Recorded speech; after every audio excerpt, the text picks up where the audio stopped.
પશ્ચિમ એશિયાના તણાવમાં ઘટાડો અને ક્રૂડ ભાવમાં નરમાશને કારણે નિફ્ટીની વીકલી એક્સપાયરના દિવસે બજારમાં તેજી. નિફ્ટી 23,200થી ઉપર. બેંક નિફ્ટીમાં ઉછાળો. 650 પોઈન્ટ વધીને 54,700 પાર. મિડ કેપ સ્મોલ કેપમાં પણ તેજી. ઇન્ડિયા વીક 7% નીચે.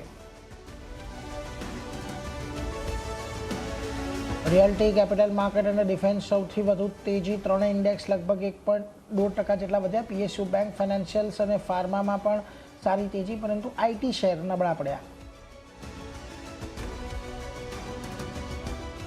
10% ડિસ્કાઉન્ટ પર ઓએફએસ પછી એનએલસી ઇન્ડિયા લગભગ 3% ઘટ્યો. સરકાર ઓફર ફોર સેલ દ્વારા કંપનીમાં 3% હિસ્સો વેચી રહી છે. ફ્લોર પ્રાઇસ 303 પ્રતિ શેરની થઈ નક્કી.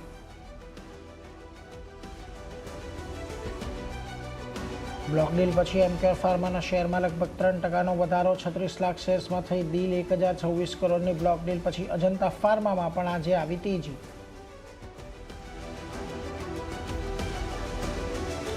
એમએસસીઆઈ ઇમર્જિંગ માર્કેટ ઇન્ડેક્સમાં ભારતને મોટો ઝટકો. 26 વર્ષમાં પહેલીવાર ટોપ 10માં કોઈ ભારતીય શેર નહીં. એચડીએફસી બેંક અને રિલાયન્સ પણ યાદીમાંથી બહાર નીકળ્યા. વેટેજ 6 વર્ષના નીચલા સ્તરે આવ્યા.